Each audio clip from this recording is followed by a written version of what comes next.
Hello and welcome to the Overly Animated Podcast, where we take animation seriously. We talk everything animation here, including Hilda, which we'll be getting into right now. I'm Dylan Hysen, and today I'm joined by Michelle Anderer. Hello. Alex Bonilla. Hola. And Steve Zeck. How you do, mates? Why? What does that? How does that relate to English. Hilda? Okay, that was an English accent. Yes. That was Steve's version. Not good. Okay, so yes, we are talking Hilda today, the new Netflix original series created by Luke Pearson based off of his graphic novels. Came out this weekend on Netflix, all 13 episodes, and we have binged it, and we are giving you our season-long recap of Hilda, giving our thoughts on the entire season. We talk about other animated shows here at the Overly Animated Podcast. Find us at overlyanimated.com, or find us on iTunes, overlyanimated.com/iTunes, or on YouTube, youtube.com/overlyanimated. We're going to be starting off in non-spoiler territory here. So if you have not seen Hilda, you want to hear our recommendation on whether you should check it out or not, you can listen until I explicitly say we're getting into spoilers for the whole season. But also it's not a show with too many spoilers, so not too much to worry about here. But eventually I will say spoilers, and we'll have spoilers for the entire first season of Hilda. Okay, so let's get into things. We've recently watched the series. Michelle, what are your overall takes on Hilda?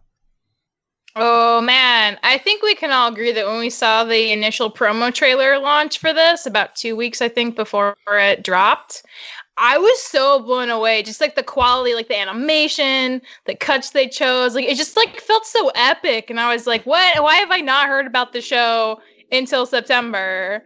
Like this looks amazing. So I was really, really high on it, and it did not disappoint. It's got like some of the most gorgeous like color palettes of a show I've seen in recent memory. The animation is so good, and the characters are so good. And you know, I was trying to keep it with my mind. I'm like, okay, so there's like monsters or something. Maybe people are gonna fight some monsters, but like no, like Hilda befriends the monsters. And she has to deal with like moving to a community that like kind of is okay with some magical stuff, but not all, which is interesting. And like there was even like inner character drama and people like not being friends for a while. And I was like, oh my God, I'm eating up all this character stuff. It's so good. So I think this is a really good first season. And it makes me really want to read the book it was based off of now, because this was just like so enjoyable. Yeah, multiple graphic novels on it. Yeah, definitely. Yeah. Yeah. Does have any of us read any of the Hilda graphic novels? No, right? No. Yeah. No, I didn't know they were a thing until this. Yeah, so we're going in from the perspective of only having seen the show. I do think that's important. Yeah. I'm curious about how the books differ from the series. Yeah, it would be interesting to check out having seen it. All right, cool. Alex, what did you think of Hilda? Well, mentioning that they come from graphic novels, I will say that this show, more than any show I've watched, feels like it's directly coming from a book. Like the animation just feels very graphic novel-y, comic booky in a way. So I like that it looks a little unique in that sense. Hilda is just a character that's very charming. She has a pep in her step in like every episode. And they try to add some extra stuff to her character as the series goes along to not make her just like a blank character, but like try to add stuff onto her from where she starts versus where she ends. I really love the relationship between her and her mother. I feel like that's something that we don't get that often in animation, or at least as much as I like. So it's just seeing a very healthy and understanding relationship on both sides is very nice to see. The magic stuff is also just a nice spice to add to the show. I think that as I was watching the season, it kind of lost steam as it was going along. I feel like the first half is stronger than the second half, but I still think that there's a lot to like in this show. It's a great comfort food is I think the kind of category I would put this kind of show in. Nice comfort food. Says very comfy. Yeah, comfy show. Yeah. Okay, cool. Steve, what do you think of Hilda? Oh, I loved it. It was so much fun to watch. Well, some of the shows is like it's not as dramatic as some other shows we cover. So this is like a nice little, breather type of show. I kind of like the universe and how like we have all these like strange creatures and magical objects and stuff, and it's like not a secret. Everyone like knows about it for the most part. It's like Steven Universe or Star versus the Forces of Evil with that type of weight. of abnormal stuff in our world is in their universe normal. And also, I noticed Hilda's hair is like is blue, while everyone else has like normal hair colors. Yeah, it's a little anime. That's okay. And and thing I'm wondering how it differs from the book. I'm kind of wondering in the book if Hilda's mom, who is named in like episode 5, I wonder if in the book she has no name and just called Mom throughout the books, and in this one they had no choice because the different narrative structure opposed to a children's book. I'm glad you're speculating on a book that exists out there that you could just look stuff up. I haven't read it yet, but I'm just curious if I'm curious though. Also, are these stories direct adaptations from the books, or is just the characters adapted? Yes, well, we could read the books and find out. Yes. Yeah, but yeah, I loved it, and I can't wait for season 2. Hopefully, we get season 2 and more. Give me more Hilda, please. Give me more Hilda, please, says Steve. Okay, no word yet on if there is even intended to be a season 2 of Hilda. Not clear at this time. Okay, I feel like I'm gonna go even stronger here. I think Hilda is a visual triumph. Like, I think this is maybe the visually strongest show I've ever seen. I mean, like, I'm talking like Samurai Jack season 5 levels of incredible visuals in this show. And also just the combination of all the sound and the visuals in this is, the overall aesthetic that the show achieves, I think, is absolutely fantastic. Yeah, we mentioned the color palettes. That's something we're going to get into. Combined with, just the backgrounds, the overall, the character models, the sound the show has, the use of songs in it. It's incredible. Like, the show is really good. And it's incredible that it's so good right away, which is something we've said about a few other shows recently. Like, shows are getting stronger at, being like, at achieving heights faster. Hilda is, I would argue like Hilda's best episodes, like, are the first ones. And it's immediately fantastic. Like, narratively, I think the show is also really solid. I think the world is great. The characters are great. It doesn't try to do a lot. It's definitely not like a typical Netflix binge show that you would have to watch one after another. There's some serialization towards the end and the beginning, but the middle of the show is very episodic, not really too much occurring one after another. And I think like that's the reason why it's not, I guess that if anything holds it back, I think it's a little bit of the episode stories. Like, it's still really good writing and really solid. But it's not, it's not trying to do anything. It's like it achieves like this like viewing like experience. I feel like that hard to get so quickly from a show. It's like, it's really unique. And definitely like a Craig of the Creek type comfiness, as Alex got into, but I definitely like think this is something close to like a must check out at the very least. Even if it doesn't end up being your cup of tea, maybe it's like not as narrative heavy as you might want from a show. I think it just it's just really fantastic. Did you like the theme song as much as I did? Yeah, I think the theme song is something that we could immediately get into. I think this show has like maybe the best theme like sequence I've ever seen. Just hard disagree for me. I like it. The combination of so like clean, the transitions, and the colors. Yeah. Like, I love that stuff. And every time I give one episode to the next, and Netflix just like automatically skip the intro, I always rewind back. Yeah, you got to go back. The intro. Yes. Yeah. But I just think that the intro moves way too fast. The music, while it's like airy, which fits the vibe of the show, like, it's not interesting enough for me to want to listen to it every time. So like, I was happy to hit skip intro on this. Bad decision. No skip intro.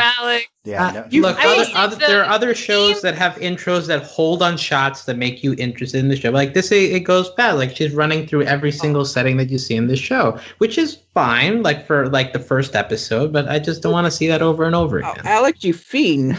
I mean, that is kind of what the Star intro does, like, a lot, but right? the Star holds on the shots at least a little bit longer. To me, this is like that's leaps true. and bounds above the Star intro or anything else. Like, this is a work of art. I think this. Well, I want to. So high on this show. It's instrumental. I love this calm instrumental. You can't never get tired of that for me. Yeah, just the intro specifically. I have more thoughts on the intro, but we can let's get into spoilers, I guess, because the intro actually does have spoilers. So, we'll get into spoilers for all of Hilda season 1. Tune out if you have not watched it yet. But yeah, okay. Getting into spoilers here. What I didn't notice this until I'd seen every episode, but I went back and there's this like 5 to 10 second sequence as we pan through the entire thing, and we just see every single creature that we meet in the series, like up to the hounds at the end, like everything. Oh, wow. Everything is in there, like, and it's like really fast, so it's hard to pinpoint. But I recommend like trying to freeze frame it, because it's really cool to see like the Nisse, the hounds, everything's in there, and it's awesome. It was kind of like an awesome experience going back and seeing that was there this entire time.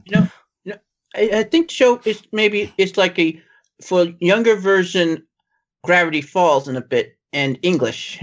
Yeah, I saw something a tweet that say it's Craig of the Creek meets Gravity Falls. Yeah. It's got the fantastic mythical exploration elements of Gravity Falls, and it's kind of got the day-to-day comfy vibes of Craig of the Creek. Yeah. So it's a show kids could watch, kids of all ages could watch. Gravity Falls, I'm not too sure. Some of the images might be a little too scary for them. Yeah, I think the show does go a little bit dark at times, which is really nice, and it's really part of its visual appeal too. Kind of just its overall aesthetic, and it's similar to Gravity Falls in that regard. Mm-hmm. Michelle, what do you think jumps out at you as some of the strongest elements of the show? Is it the visuals?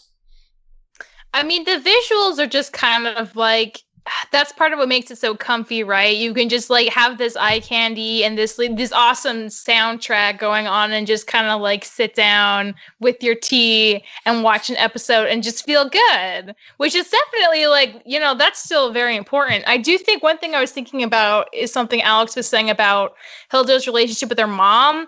Because I didn't bring that up initially, but going through this episodes, like that definitely stuck out. And one thing I will say to give this show credit for is that it doesn't fall into the territory of having a lot of specific tropes for things. Like when she meets the kids that throw rocks at the birds, like they don't become these like huge antagonist bullies the way I was expecting them to. I was afraid her mom was like going to stop trusting her and that she wouldn't be able to see a lot of the magic, but she's like right in there, like helping her plan stuff the whole time. And their bond is really important and highlighted. And like Alex was saying, like that's a really nice thing to see so well fleshed out and made a priority in the show. So I definitely want to give props for that because it's just, plus there are just like so many good girl characters in the show. Yeah. And that was like constantly a pleasant surprise because David's like kind of the only boy we really spend a lot of time with in the majority of the show who's like a human anyway. And that's like pretty cool to me. I know there's one thing in the Magic House episode when Hilda saw all like her mom and all her friends. One thing missing, we never see her dad, a picture of her dad in that Magic House. Yeah, I think that's something that's striking about the show is that it's a show about a girl with a single mom, and we never ever make any mention or like any like attempt to reference the father. I feel like I've almost never seen that before. And they actually do like single mom jokes in this show. Like in the school, it's like, oh, it's amazing you can raise your kid being a single mother, and she like rolls her eyes. Yeah. But like the fact that they mention it, like so like matter of factly. So it's a nice thing to have. One thing I noticed is the time frame seems very dated in this world. Like you have like a 4:3 TV, you had VCRs. Tape players, and we have them using landlines more so. I don't think I ever seen a cell phone in this show, but you do have email, so it's interesting. That's why I remember the episode when she gets the page out of the book. I'm like, she could just take a photo of that on her phone, but nope, she goes to the copy machine and she prints out a photocopy. Yeah, unclear if it's like if it's like 2000 or if it's just like rural. So it's but not I think that fits the like countryside like vibe of the show. Even though we go to the city, I feel like it still kind of maintains that air to it. Alex, what's something that stands out to you? Is it the visuals most? I know you were enthusiastic also about the mother-daughter relationship. Well, yeah, for me, it's mostly Hilda, the character, and like her curiosity, like her interacting with the magical creatures. That's what got me like, oh, okay, this is a cute show. Especially in the first episodes where like we see her just out in her natural habitat and her initially getting used to the city atmosphere while still handling other magic stuff around. Like I just like Hilda as a character. I feel like she's interesting to follow around. She's got her nice way of speaking. She manages to be Like she manages to get things fixed while not necessarily always being nice no matter what. Like she does also get moments of frustration, which I think is a nice thing to have. But at the same time, she always ends up being a peacemaker. So I like how Hilda is presented from the very beginning. It feels like the show has her character down pat. That's to be expected given that they have like 5 or 6 graphic novels to base off of. But I like that her character seems very set from the get go. But at the same time, throughout the series, we see her getting used to a new situation, getting used to talking to other humans, which seems to be a stumbling block for her and is somewhat relatable as a person with social anxiety. So I enjoy that very much. And I for me, Hilda herself is the strongest part of the show, more so than the aesthetic, more so than the magical elements. It's Hilda the reason you should be watching this. Mm-hmm. That's interesting. Michelle, what did you think of Hilda, the character? I really like her too. I like her willingness to just kind of take on any challenge and like to like be called out honestly when she does mess up sometimes. Like she's for the most part willing to just like try to do the right thing even if that's not necessarily the easiest or maybe even best thing to do. And this is a small thing, but I find her accent so charming and I loved a lot of the accents in the show. It was just like refreshing to hear. I mean, like I think she has like more personality than a lot of protagonists, I will say. But she also still isn't like, I feel like, Frieda comes off very particularly and David maybe to a lesser extent, but Hilda's definitely still got a personality. Like she's very adventurous. She's good with creatures. She asks a lot of questions. She doesn't necessarily play by the rules when the rules don't make sense to her. And that can cause her a lot of trouble when she's in a more like, normal society. But like, that's also like, it makes her like more of a wild child and more willing to like do things a different way. And like, that's part of the appeal of her. And that's like part of what her mom was saying too. Because I remember the episode where the teacher's like, she might have to go to the other classroom. I don't know about this. And she's like, no, like you can't take her away from these friends. Like these friends are helping her learn all these things and these friends are so good for her. And I think like that's true, but also Hilda's like so good for Frieda and David at the same time. She's getting them out of their own comfort zones in her own way. And like that feels like a really nice give and take in their relationship as a whole. Yeah, Steve, what do you think of the character? Oh, I love the character. You all made some interesting points how he's adventurous stuff. She must be a little bit more of a more in control, reserved star butterfly, and how she is like adventurous and stuff. But I think when she gets to the city, she's still like very polite and very reserved. I love her accent as well. Hilda's voiced by Bella Ramsey, who's iconically Lyanna Mormont on Game of Thrones. For people who watch that show definitely know who that character is. So it's very cool seeing her do like this incredible voice work here. And I like how she definitely has sort of a cool head, like it happened like when she and Frieda kind of had that falling out. They're both very like. She just really just gave her space. She didn't hold like a grudge or anything, and just be like mad and just screw her like other characters might do that and have this whole arc and stuff. And the thing is though, next time Hilda and Frieda saw each other again, they were again still civil and stuff. It's like it didn't make it a whole big drama thing. So I give the show credit for that. And Hilda's conversation with her mom is definitely very good. Sometimes I feel like Hilda is as much as a parent to her mom as her mom is to her sometimes. I think they had a dynamic partnership I just love. And she just like, she could almost befriend anybody, like any creature in this show. I don't think there's one creature in this series that she hasn't had at least some sort of a positive relationship with. Yeah, I think that's a great aspect of her, is her interacting with all the various fantasy creatures. I like the comparison to Star, independent and like adventurous, much like Star. She's just an extremely sympathetic lead to the show. She like really stands out in the beginning of the show, and a little bit gives way to some other factors in the second half. But she's just really fantastic throughout. And I think like getting into her mom a little bit too. Apparently Joanna named, but mostly she's just mum.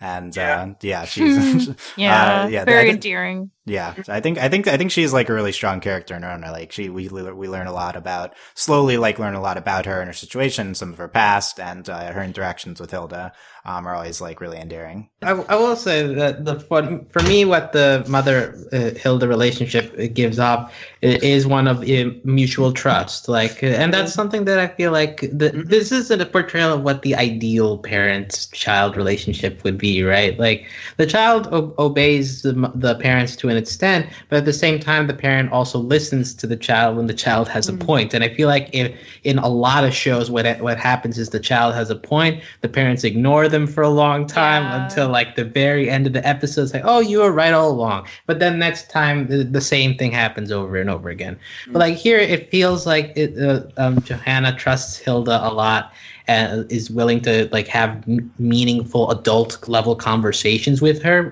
which is also something that needs to be done between the parent and the child if you want to have a healthy relationship. The one scene that comes to mind is them at the top of that tower because the mom is trying to get Hilda used to the city, and Hilda isn't really having it. Mom is like, I'm sorry that it's not really working, and I'm sorry if I'm pressuring you, sort of thing. And Hilda is like, no, I'll get used to it eventually. But like, just having open conversation like that is something that I feel like we don't have enough of in children's media, and something that I really love about this show. But also, like, later on in the series, like, mom does actually end up, like, scolding Hilda, too, in justified situations, like when she's, like, running off without telling her for, like, several days or something like that. It's like, well, what were you thinking? But, like, it's not in a way where the grudge is held for so long. So it feels like that part is earned, and Hilda understands that. So just all in all, I think that it's a very balanced portrayal of what a parent-child relationship should be like, and it's because of that it makes it so delightful to watch from beginning to end. I like that there's very little to no secrets between them. They're pretty much great communication, which is sometimes you don't see in a lot of other shows. Like either the kids have like a secret, like keeping from their parents, or the parents keeping secrets from the kids, to protect them and stuff. So they're very upfront with each other, which is something, it's just a nice breath of fresh air. Yeah, I was just going to echo. Very, very healthy relationship presented. Like, there's not really a use of a punishment system between her mom and Hilda. And I think that's a part of why their relationship is so strong. Because, Hilda does do things wrong, but her mom, like, even if she does the wrong thing, like, her mom understands that Hilda knows that. And it's going to get better. And so there isn't, like, this feeling of, like, oh, now I have to punish you. You did the thing. Don't do bad things again. Like, in the Tide Mice episode, I remember the end, and her mom's just like, after they finally get the soul situation sorted out, and her mom's like really upset. She's like, oh my God, Hilda was so dangerous. Like, I can't believe you did that. What were you thinking? She's like, oh, I was trying to like do a nice thing for you. And she's like kind of taken aback. She's like, oh, well, that's actually really sweet. But still, like, next time, don't do something like that. So like, even that didn't really earn her a punishment. And I think that's kind of significant too. It's like, her mom doesn't feel the need to punish her to make her understand when she does something wrong. And that feels very refreshing too. Yeah. Mm-hmm. Yeah. Very, very, I agree. Refreshing, healthy, like parent-child dynamic that's presented. Just the mom in general, just like this really sympathetic character as well. That's like kind of present throughout. And I do think she like gets kind of a complete characterization as well. By the end of the series, like we don't know like a ton about her, but she's not just this distant figure. She has her struggle. She's trying to be a graphic designer, and then she has to work at the grocery store. Yeah, the hardware. Yeah, hardware store. Yeah, when that comes into play, I think store. That really enhances it when we like learn what she does. Like, I think that's like kind of a big mystery for a little bit too. Okay, cool. We'll get into some the other characters later, but getting back to diving a little bit deeper into the visuals of the show, I think it's what everyone's been talking about here. I think as Michelle mentioned, really these color palettes, I think is the biggest thing that sticks out. None of us are like kind of trained animators, so it's, we don't have technical expertise in talking about this, but, even I don't necessarily notice this stuff too frequently. I don't know if we've ever talked about color palettes before on this podcast, but just the range of colors used in various like types of scenes, I think is very noticeable. Like I think the main color palette they use is based on Hilda's model. And we got like the blue of her hair and then like the red of her sweater.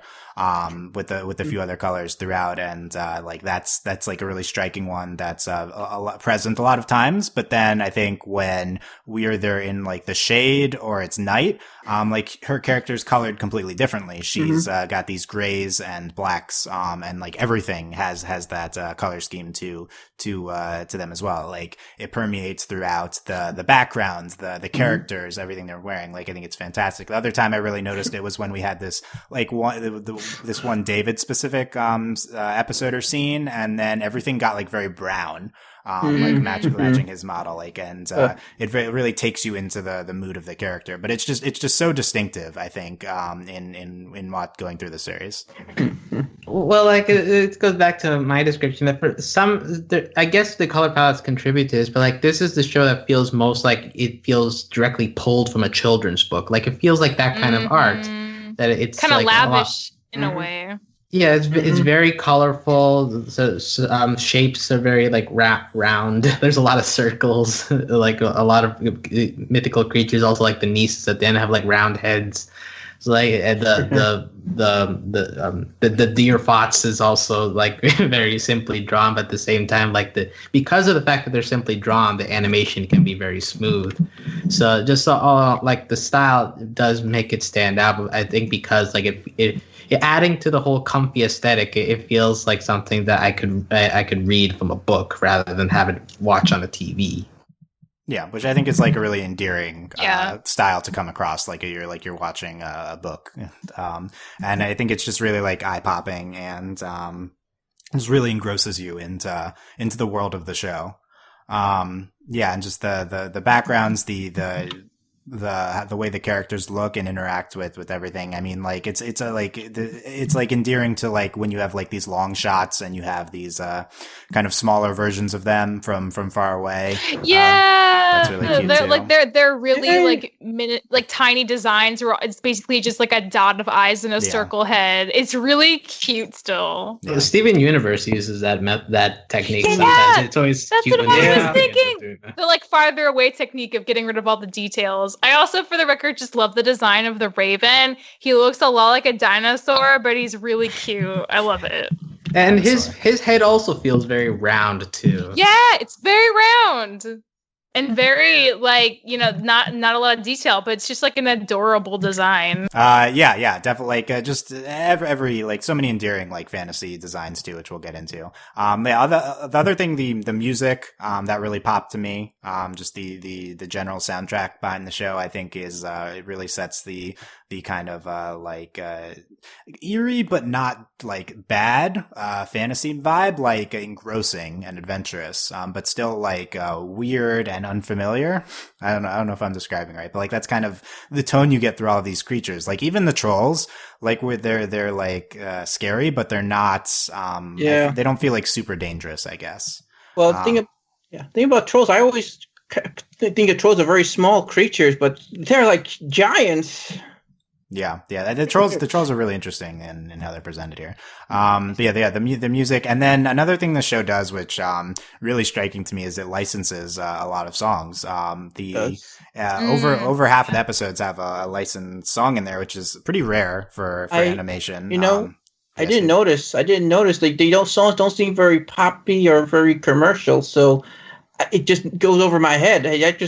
It goes through the flow of the show, so I got to rewatch it again to listen for the music because it did not sound like that to me. Yeah, they're integrated really well. Only 2 or 3 have lyrics, so those are the ones where you're like, this is the real song. But there's a bunch of instrumental songs they use as well. Only Mistcons is the only other major show that frequently licenses music that we cover. But Final Space, Rick and Morty, BoJack occasionally do that.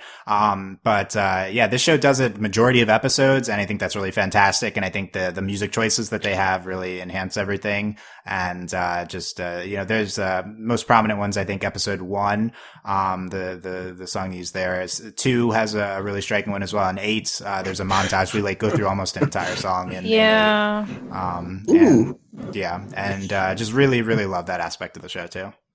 I will say this is one of those shows that I would like to track down some of those scores, just because they're very chill, but they just put you in this nice, tranquil state of thinking, and that really enhanced with the visuals especially. And it's almost a little bit of a shame that we had to binge the show, because this would be because it's, it doesn't have a really much in the way of a narrative progression. It's a great show to, I'd imagine, to pop on once per night and just get cozy and chill out to. Yeah, that's a great point. I think this isn't a binge type show. I think it's possible that it's didn't play as well for us because we watched it so frequently. I think it might play better one a night. Well, I think this works as a binge if you're caught in a blizzard and you have 2 cups of hot chocolate. And you don't have anything else to do. It's just pop on a season of Hilda like that. I think that it does work as a binge if you're in the right mindset. Yeah. I think you have to not want this plotty type thing. Yeah. I have those 3 songs I mentioned, by the way. Episode was Lover by Kishi Bashi. Episode 2 is Fool by Frankie Cosmos, and 8 is Back to You by Twerps. So there you go. They're all in the credits too. Are they? Check them out. Are they all Canadian? No, I don't think all the bands are Canadian or anything. The show is very Canadian though, very animated and produced in Canada. Yeah, really, really great. Okay. Any other aesthetic comments? I feel it's kind of the thing we're going to be. Yes. Well, the design of the fantasy creatures is interesting. The trolls are rocks, sentient rocks, but they end up being portrayed as very menacing regardless. The Nisse are interesting creatures I don't think I've seen in other shows before, where they're round and furry and have big noses and just walk around. And the wafts, I don't know how you describe them, floating balls with wings or stuff.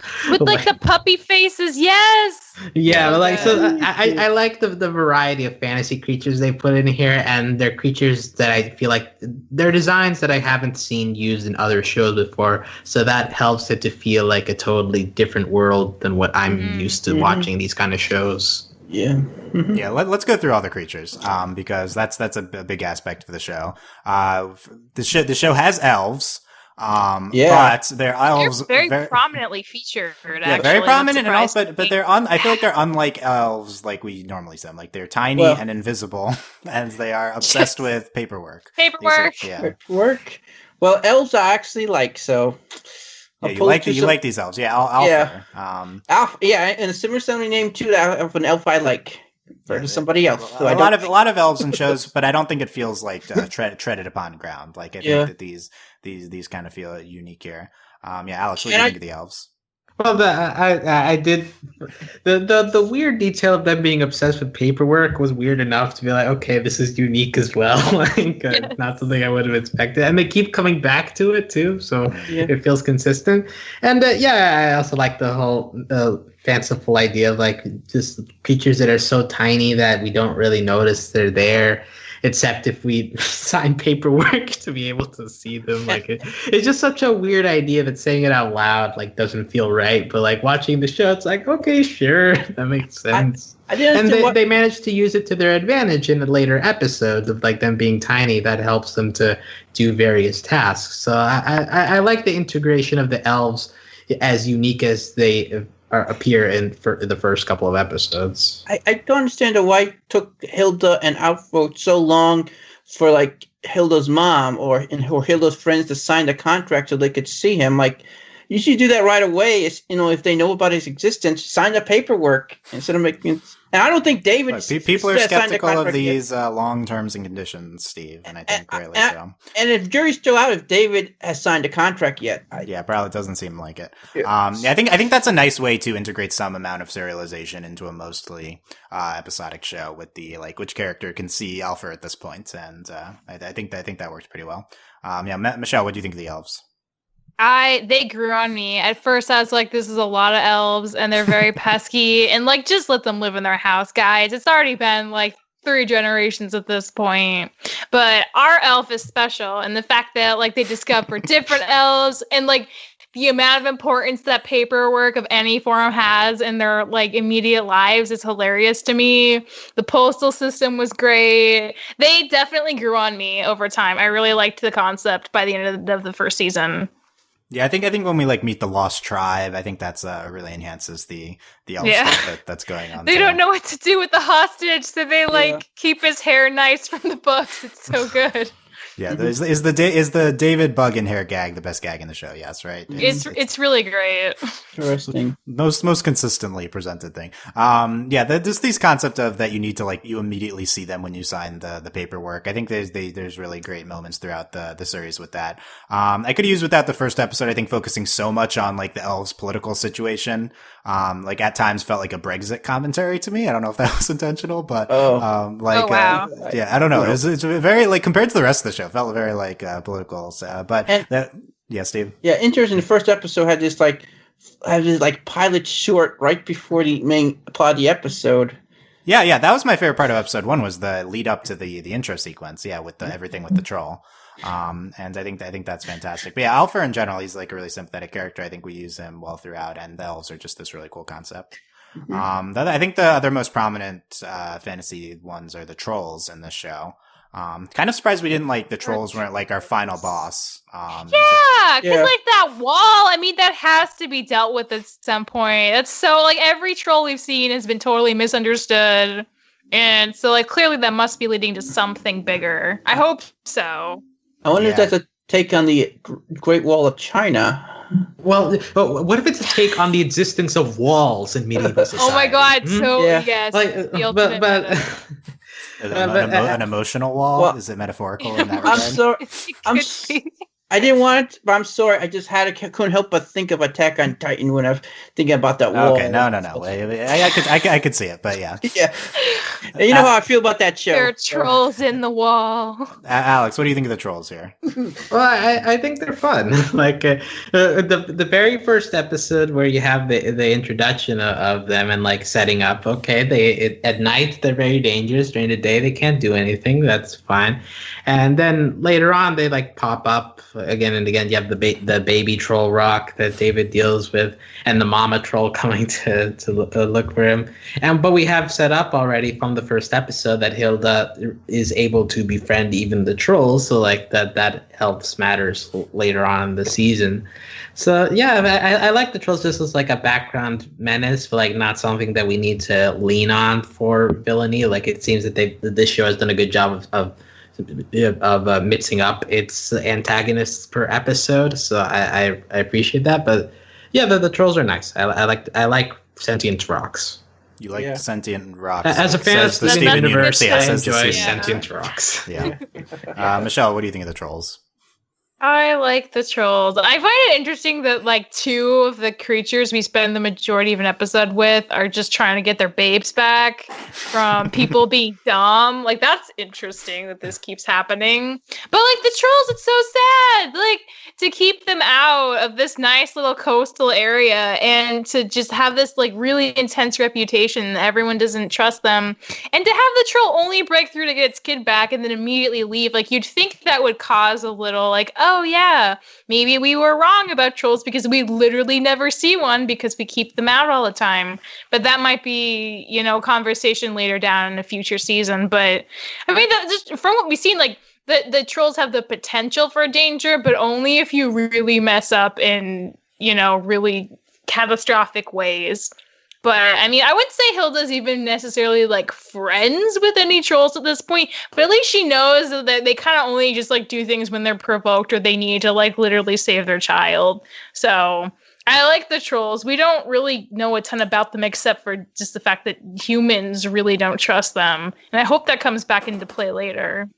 Yeah. To me, the trolls are like the Daleks of this show. Like they're like the most prominent, like weird alien thing and like the clearest like threat.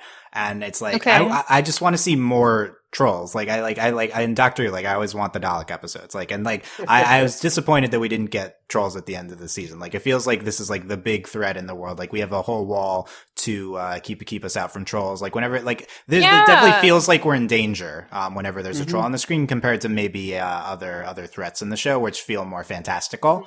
So I thought they were excellent. And I think that they should, if we get more of the show, like, totally should use trolls more. And there's like, and it's really interesting because like they're like these big menacing threats, and they feel dangerous. At the same time, we see that they're sympathetic to a certain extent.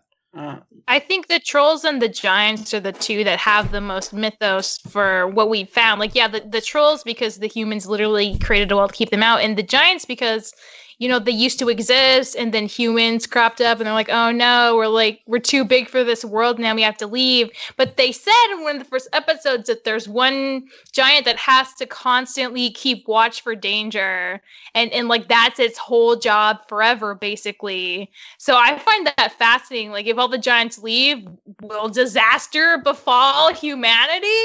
Like, I have a big question there too. So there seems to be like a really deep mythos for both those creatures, and I want to learn more about both of them because both could have very big potential repercussions. Yeah. Speaking of the giants, that's another really prominent one. Yeah. The like elder giants, or the giants of old that we saw presented in episode 2. I think that's one of the most like we get their backstory of how that works, and that's like one of the most fantastic sequences. We meet another, I think, giant later that's like not the elder giant, and that's like he's a forest giant, and he gets insulted because he gets ignored for the bigger giants. He feels he's being discriminated against because of his size. Yeah, I think that like the giant, the old elder giant, that one that we meet, and in episode 2, and the backstory, and then him reuniting with the other giant, and them like going off in the distance.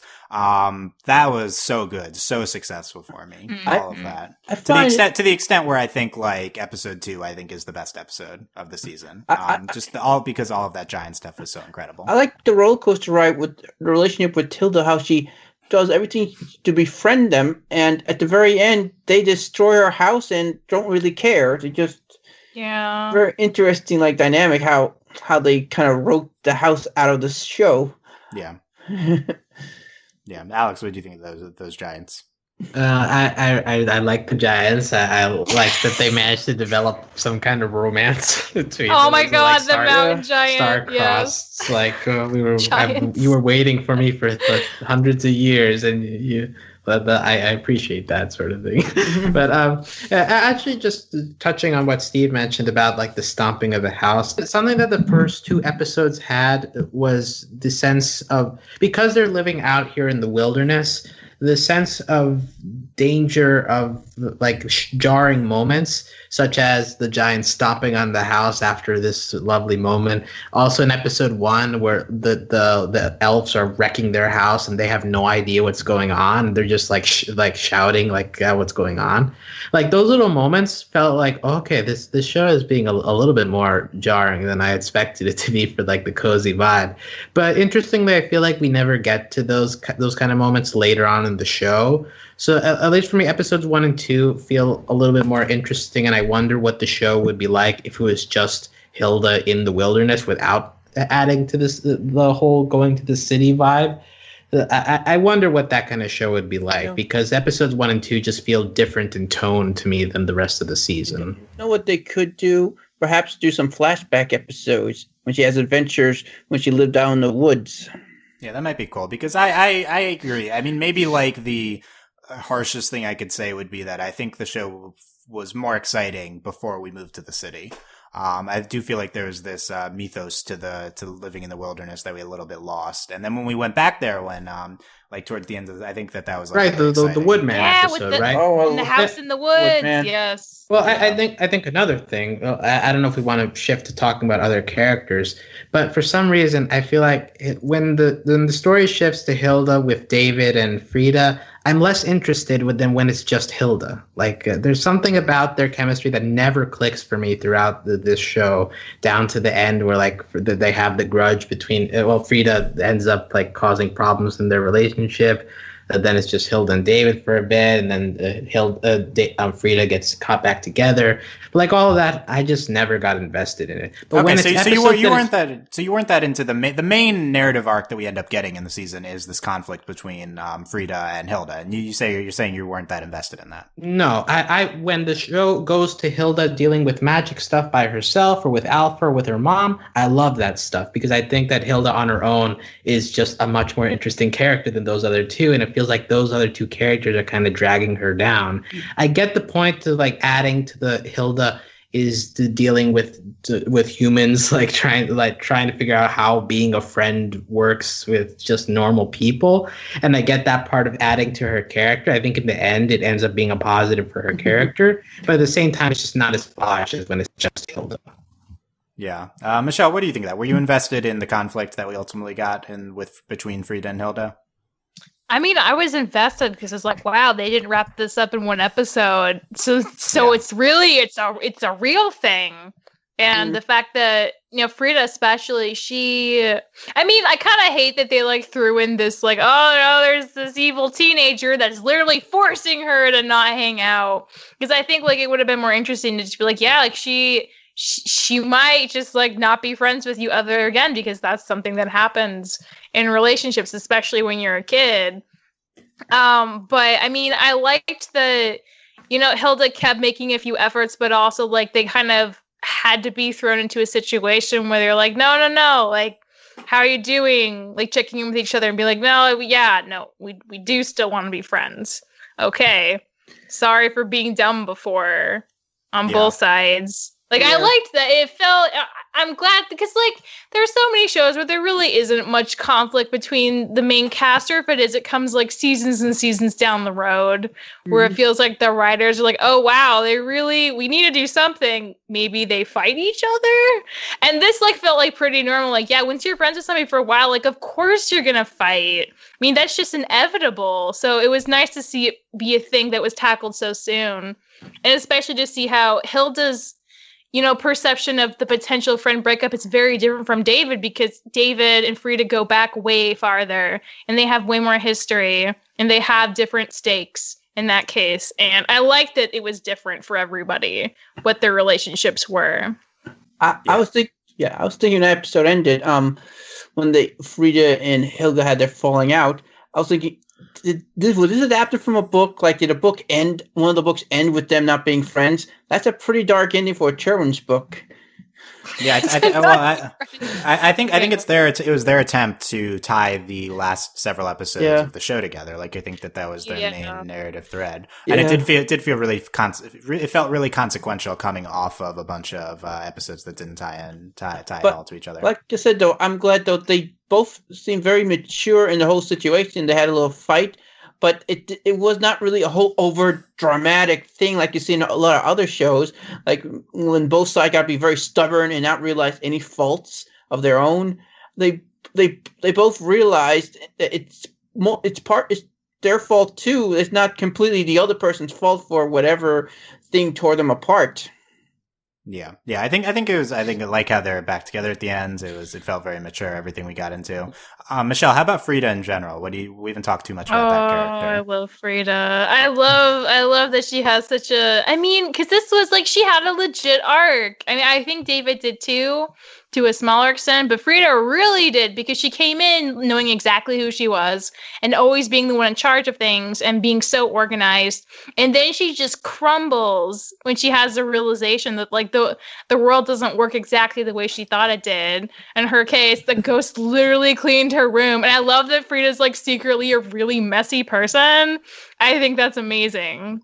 And the fact that, like, when David points it out, like, she's, like, fighting him on the ground. Like, I did not see this side of Frieda, but it feels so refreshing because she does have this very fiery spirit, even though normally she's just very organized and cool and collected. And for that to, like, bother her to the extent that, like, she doesn't show up for the final presidential election that she was, like, so ready to do. And she isn't going to come on the camping trip.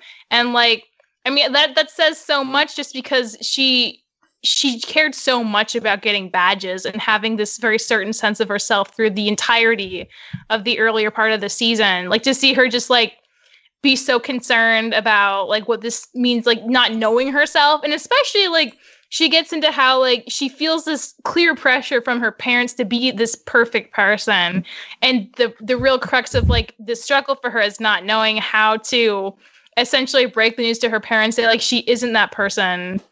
And that's like so interesting on top of how we view, you know, Hilda and her mom's relationship, where there aren't a lot of secrets and they are really, you know, genuine with each other. Frieda apparently is not super genuine with her parents because she feels all this pressure.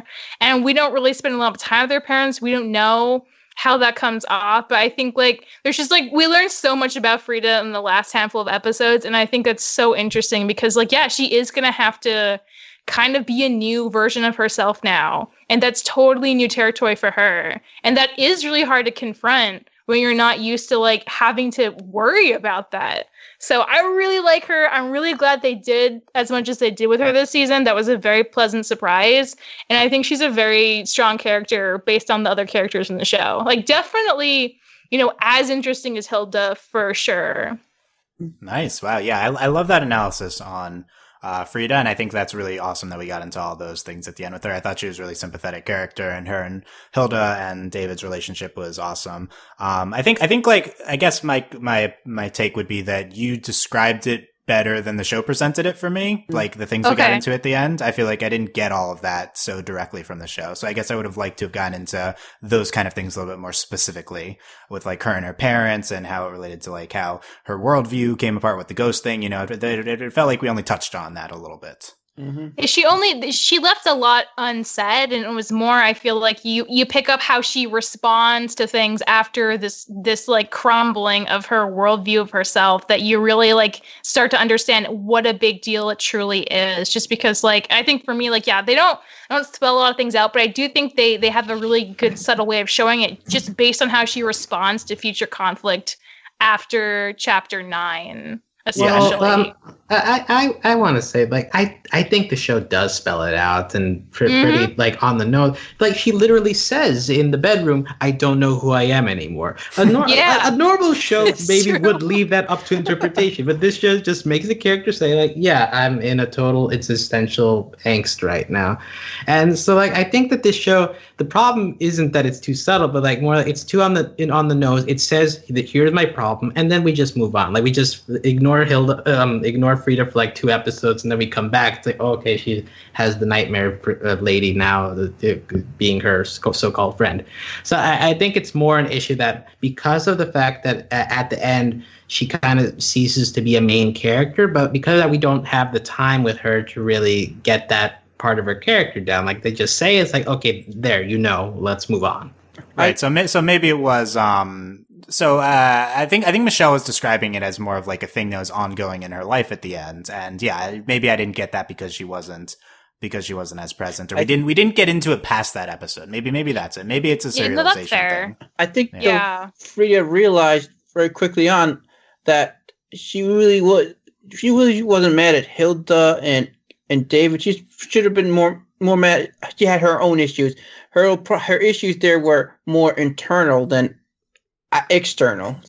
So I thought that was very interesting, and I love how she had her own like Hilda moment when she kind of gave the little toy bunny back to that girl, like to that mean girl. Like, is that girl human? I'm so confused. She has a mom. She has a mom. Lives in a house. Yeah. I don't understand. I thought she was dead. I didn't understand the rules of the Mara either. Mara, so. yeah. The Maras are so confusing. I said one thing that they were the impression I got was that they were recruiting Frieda to become one. So I think that's what happens. That like teen girls try to recruit a new generation of teen girls to continue the tradition of teen girl Maras. I think the whole Mara thing. Are they human still though? I think it's a metaphor for something. I don't know what. For a metaphor for like being a teenager. Because notice there's no normal teenagers in the show. It's just they're kind of all just Mara. They're all evil. One thing I noticed though, that girl Kelly, she had a Steven Universe shirt, so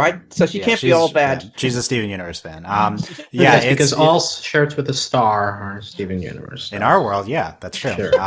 But yeah. So I think they come across as ghosts to start with the Mara, but I think it's more of a werewolf thing. Like you're still like a person who's like living, but it's like a thing that affects you. I don't know. The show is not clear about that. Oh, you know one thing I noticed too? Like every kid we meet seemingly is an only child. There's no like siblings, no younger siblings or older siblings. There's nobody has like any brothers or sisters. Like everyone's an only child. That's true. I can't think of any siblings. In this economy, who can afford to have more than one child? Yeah, I mean, also besides our main cast of 3, do we really know any other kids and their families? We see some other kids. We don't dive into them. But still, 3 kids. Exactly. But still, 3 kids, all only child. That's still like that is notable. Yeah, usually you see people with siblings on TV. Alex, how about David? What do you think of the David character? He's similar, same thing as Frieda. Like to me, he just comes off as kind of flats. They're both flat characters. Like this is the character that's kind of like, ooh, I don't know, we should be doing this. And then, like slowly by the end, he still has that, but he's like he just trusts Hilda more after all their adventures. But it feels like he never really shakes that off. So like. He doesn't bother me, but he just seems like a character that goes through the least of these 3 characters in terms of development or interest. Yeah, and it gets so much screen time for not having a lot of development. I don't understand that. Why does David have so much screen time? He does stand up to those witches, or they're not witches, whatever, the Mamara. I always think them was witches for some reason. And he's pretty he's cool when he's captured by the elves too. I'll defend David. David's great. David, please. He's like, this is a character. It's like, oh, it's the annoying boy who's with the group. He's like, or he's the scaredy cat boy. But I think David has some depth to him. I think that he's not just, he's fearful of things. He has like anxiety and stuff, and it's like relatable. And now he feels like he's messing up and can't deal with like when he's trying out for the auditions. He also has this like lovely singing voice. He has these hidden talents. I think his interactions with the two of them are really good. He's like a loyal friend, and I think he does grow more courageous. I think this bug gag with him, I think, is really good. I think his parents are kind of interesting. We don't really get into them too much, but they're kind of interesting. But they get more screen time than Frieda's parents. Frieda's parents at least have a thing, like we know about. They have they're like strict and stuff. I wasn't really looking forward to the David character, but I think that he was completely fine. Yeah, maybe I would have liked more Frieda, less David, but I think David was entertaining. I do have a theory on one of my Memoras, but I can get into that later. No Mara theories. We don't have time. No, I have theory on one of the characters, the one that gave David that targeted David in that episode. Yes. I think a possibility she could be the older sister of one of the kids, that blonde girl that was throwing rocks with the other kids in the episode. Okay, in the very beginning. Okay, yes. It's a deep pull. Yeah. Okay, good theory. I don't think it's possible. I assume people are related. It's interesting. Trollberg kind of seems like a small town, but then it also seems like the biggest city on the planet when it's got like all these things within its walls. It's like, this city is apparently really big. Why does it have like all these city specific functions and like weathercasts and like it has this? Yeah. But anyway, that's something I never thought of. I just thought of it now. I just thought of that. Okay, good. Okay. So Twig, we haven't talked about Twig, who is the deer fox companion of Hilda and is the best thing ever. And cute. I love Twig. Very good boy. Yeah, need the Twig plush, and this is a great design, and her Twig and Hilda are like really cute, and it's fantastic. And Twig also is very protective, and he has the antlers to like back that up. So a little, slightly menacing. Oh, he kind of reminds me of Max from the Grinch in terms of with the antlers. Okay, nice. Okay, but those antlers are fake. These are real antlers. Don't you dare compare Twig to that. Are you offended on behalf of all deer fox? Okay. Yes, I'm offended. I'm trying to compare this to the Grinch's dog. Okay, he's fine, but like okay. We love Twig, and we talked about Alpha and Woodman. We've said we like the Woodman. I love Woodman. He's a very tough customer in terms of being able to get along with him, but he's also really great, and he's got a great sultry voice. Who voices him though? He's very apathetic and doesn't really give off emotion, which is really great. I like him. Well, no, I like that part too. Like I think that makes it funnier. I like his voice. who voices him? I just want to know. Like, Twig is voiced by Akko Mitchell. no, not Twig. The Woodman. Woodman is voiced by Akko Mitchell. Yeah, he's fantastic. That voice really pops. That character really pops. His like kind of antagonism towards Hilda, but there's still some sort of deep down some sort of concern and caring. And like him narrating, I think the ending too is really great. Yeah, just when Hilda runs into him again, it's like, yes, Woodman. Yes, more Woodman. Go on an adventure together. Get locked in a house. The Woodman. And like him bringing out like, hey, you've gone city. It's like, no, it's so good. Like it's so like low key passive aggressive. Yeah, it's true. I agree with Woodman in all cases. So he's played poker too. He's great. Okay, quick hits through the other creatures we talked about. We talked about Mara enough. Yeah, they're really striking creature. The wolves, as mentioned. I feel like we could have had more wolves. I think that they're this really. I think they're design. wafts, aren't they? Wafts? I think they're wolves. I don't remember. I mean, dog wolves and they're dog bird things like wolf. Like that's the I mean, they don't bark. They're supposed to be these dog things. They're supposed to be these dog things. True. Yeah. They didn't do that much. They're in the beginning and stuff. What about the Nisse? The Nisse, yeah. Yeah, the Nisse and like the in between space too. I thought that was really interesting. Yeah. Yeah, we get into them at the end, and then it's like, oh, they've been there this whole time. They're these, but just the one and the mythology behind them, and the space in between everything, and then we go into like the outside space too at the end. I think that's really good. But they do remind me a little too much of the elves. Not saying it's a bad thing, just saying similar element of them sort of being hidden from the public view. Yeah. It's I don't know. I guess I wasn't too in love with anything we did with the Nisse. I don't think we got into like a ton of depth with them, but I do think they're like really interesting concept, and Hilda's interactions with them. Did Hilda's Nisse live? I don't know. I feel like there's a lot of like very pointed homeless person commentary going on with them that was very overt and fascinating to me to get into for the show. Yeah, what was the message though? I don't know. Trying to say the message is like to help people and not assume that if you live on the street you're a bad person and you did something wrong, and to have more compassion. That was my takeaway, and I think that's a great takeaway. And especially in these times, because I remember the mom was saying things like, "Oh, he must have done something wrong," and like, "Don't talk to him. Like, he's dangerous," and like all this stuff. And it's like, oh man, this feels so relevant. I wanted to know what happened to Hilda's Nisse and his like pet. Did they leave? Because that Nisse, they're at the end. They're walking around. But Hilda, like, he let the Nisse she befriended live with her. Isn't it like whole plot thing? The two Nisses cannot get along. But at the end they show that her original Nisse had went off to the forest with her dog, so therefore there's space. For the new Nisse. Conflict when they get back, but yeah, for now they're fine. I like that, Michelle, with the homeless commentary. I do agree with that. We're getting into that a little bit. So nice. We also have spirits. I think throughout this show, various types of like weather spirits and a water spirit. And I feel like there's like a lot more depth to like the spirits in the world. I think there's a lot more to get into there. Felt very kind of like Shinto culture with what we're doing here. So I thought that was interesting. Like, does everything have a spirit? Like, is there certain types of like natural elements? I don't know. I think that was what we saw. That was interesting. Mm-hmm. There's the worm that looks. Yes, the worm's good too. The worm's so cool. She's a dragon worm basically for plants, which is awesome. She likes gardening. That's she cute. can't get the normal plants because of her city anxiety and social interactions. And I love that. And the whole Nisse like space thing, that doesn't it remind you a bit of Scissors in Star, like the whole dimensional scissors. They kind of go in these portals. Dimension. Yeah, and also like in the intro, she like this. It goes in the space in between and comes out like it's like, oh, this is there the whole time. Like that's really cool. All the various spirits. I mean, and Raven, we've talked about Raven a little bit already, but I think he's a great character too. Who's actually a Thunderbird. It's never explained though.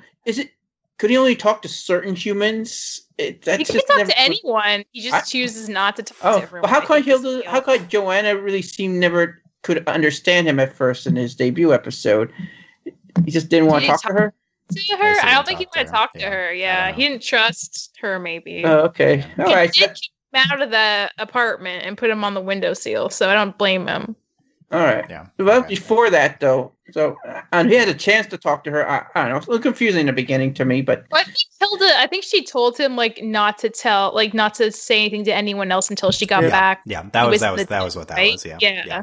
Yeah. Okay. Alex, you're saying it's WAF because it's spelled WOFF. Is that your proof? Yes, that is my point. Still They're on spelled, it. it's spelled. I guess it WAF. would be It should spelled WAFs. two O's for WAF. Okay. Anyway, I'll concede, but I don't really understand. Regardless, they're cool. And okay, last thing quickly. Episodes that stand out. I brought up two. I think we've all were high on the giant stuff. Alex, favorite episode? I think episode 2 is also my favorite, although I do think episode 11 deserves praise because is that the Woodman one? Because That's Yes, the the Woodman one, Woodman because one. it's just Hilda in the wilderness, so like she just gets to interact with stuff around her without humans around to bother.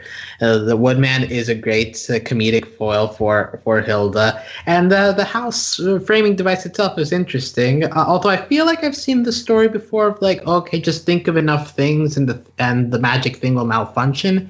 I feel like that's a trope that's been done before, but still, it was funny enough with Hilda and Woodman to be around to work, and then also the elf postal express thing is a pretty good gag too to throw in, and also the poker stuff. So yeah, I think that episode 11 works best in terms of the comedy of this show, and episode 2 works best in terms of the emotion of this show. Yeah, I would have liked the house thing to be explained. We kind of just left it out, left it to That's sit there. fun. It doesn't. We don't know why it's there. That's I why guess. it's mysterious. That's why exactly I'm the mysterious appeal. at first, but it didn't culminate in anything. That's okay Oops. though. It didn't have to. It's just a, But it's just a mystery. look, and look at how clean the ending was. Like all I was wanting you to do was to wish to go home. Yeah. Yeah. Exactly. It's just trying to be helpful, man. It just needs you to be very specific. Is it a good house? Is it? Yeah. I don't. Okay. Anyway, Michelle, other favorite episodes? I really like Chapter 11, The House in the Woods. Chapter 2, The Midnight Giant is great. But also, Chapter 8, The Tide Mice, I think is great because it's one of the ones that gets, like, kind of dark. Yeah. And there are, like, legit repercussions if it didn't work out. And they were, like, down to the wire on that one. She almost stole her mom and her friend's souls forever. And I love the idea of these mice. You do this incarnation and then they float up and then they help and they like get people their dreams basically. And I like that she like misread the book. Like, how do you keep a friend forever? And she's like, oh, okay, cool. But actually, like, how do you literally keep a friend forever and ever and ever? I feel like it was a really well paced episode. I liked that it got pretty dark. And I like the idea of these magical mice that can help people out. And the fact that, like, you know, they still got to do the concert well. The mom still got to have that awesome graphic design job doing all the billboards over the city. Like, they still got good things out of it. So it's like a win-win. Yeah, usually that resets at the end. Yeah. It's Yeah, always usually nice like that stuff, but like no, they still did the good stuff. It worked out, and the mice went back with her. So like maybe she can use them in the future. Yeah. Steve, another episode that pops to you? Well, first of all, I do want to second Michelle on that one. It had a interesting this character, the librarian, who we haven't talked about. Yes. Yeah. I She's really really liked cool. her. Cool design. I think she looks awesome. We don't learn much about her, but I would definitely like to get to know her. But besides that, episodes that weren't mentioned, probably the first Memora episode I think 6. Yeah, Nightmare Spirit. Yeah, but I just love the whole cult thing that they seem to be demonstrating, and also they seem like witches to me. And you know how much I love witches, so Yeah, the closest thing to witches. Okay. yeah, they remind me of the kids from Craig the Queek, but only they're for real, Yeah, that's just a good point. and they're mean though. So I mean, they're not. yeah. Okay. My top 3 episodes are number 1, The Midnight Giant. 2, we haven't talked about, The Storm, number 10. That's the most narratively successful episode to me. And I just love this character of the meteorologist, and then Hilda going up and like hashing things out with the weather spirits. I think that And then the realization that she's keeping a baby. It's like, what in the world are you doing? it was pretty dark. Yeah. Yeah. It's kind of like a contrite plot. Like definitely it's like, oh, the person is hiding a thing, and it's like, we do the baby thing and other things, but just like visually striking, narratively interesting, the storm. And then my number 3 would be the Tide Mice as well. I think that episode's really good. Yes, Tide Mice. Okay, I'm glad. And I'm glad you're high on it too. Also, the storm also has the "Never meet your heroes" message. Yeah, that's true. I just love how we build up to the storm. She's listening to the forecasts and various other episodes, and then like it's like, this is so random. Like there's this like person who's specifically doing this for this one city and like making these highly specific forecasts, and like it pays off. I think that's so fantastic. I also just want to highlight, maybe I mentioned this earlier, but in the Bird Parade, I think that's a pretty good episode too. But I especially like the climax where it's like the mom being like, hey, like you don't. I wanted you to make friends, and then Hilda's explaining herself like, yeah, but they were throwing rocks at birds, and mom is just like, well, you know what? I'm proud you did make friends with them. Like there's that little scene at the end, like makes that entire episode worth it. And the whole like the raven, like he's amnesiac, he can't really remember who he is. Like I found that pretty charming as like a story to follow around. So I think that was a successful intro to Trollberg as a city. Yeah, I agree with that. It's some really good mythos behind the city, so I think there's a good introduction there. Okay, we've covered it all. All very high on Hilda. Michelle, final thoughts here. I really hope this gets a second season. I'm very tempted to buy the graphic novels just to see the style again and to see if the stories are like verbatim what the episodes are, or if things are like maybe darker. I don't know. Because I do feel like sometimes when it gets dark, they do still kind of hold back and twist it around to make it a little more lighthearted. And I don't know, maybe that's fine. I am older than the target audience for this, so my desire for it to go dark might not be fair, but I'm very high on it. I mean, I think I might want to go back and spend some more time with episodes that I feel like I kind of rushed through to get done with everything, because like there was an episode that like felt bad to me. They all were pretty tight. So I think that's something to be worth said too. But yeah, I was very pleasant. I didn't know about this a month ago. And for a thing I just saw that I became aware of, this was like pretty solid all in all. Mm-hmm. I'm glad it exists. Michelle, 2018. Nice. Okay. Alex, final thoughts. It's a very cute show. It's a very comfy show. We've compared it to a show like Craig of the Creek. I feel like that's the closest comparable you have for a show like this, where like it treats its characters with respect. It doesn't really feel like it follows dumb plots, and like while it's using fantasy elements, it still feels grounded enough where like there's a lot of relatable stuff to latch on to. So, and overall, it's a successful series in what it's trying to do. It strikes a unique tone compared to other shows out there, and I definitely think it's worth a watch if you want something that's maybe a bit lighter in brain working, as opposed to maybe the shows that try to go for deeper narrative. Like this show isn't trying for that just yet, and it doesn't need to, because the feel it's going for, it's very successful in that particular feeling. I think Luke Pearson did a great job with this adaptation. Nice. Steve, final thoughts. Oh, great show. I also interested in maybe checking out the books. I want to know if Joanna has a name in that version. I think Hilda, though, is a great main character. It's an actual character who doesn't suffer from main character syndrome of being like the least interesting character in the series, and also more Marmara. So okay, more Mara. So Steve, yeah. Hilda was incredible. I think just even if there's no more of this, I don't know. Like I don't know if this is true, but I like in my head the show took like years to make. Like I don't know. It just comes across so well.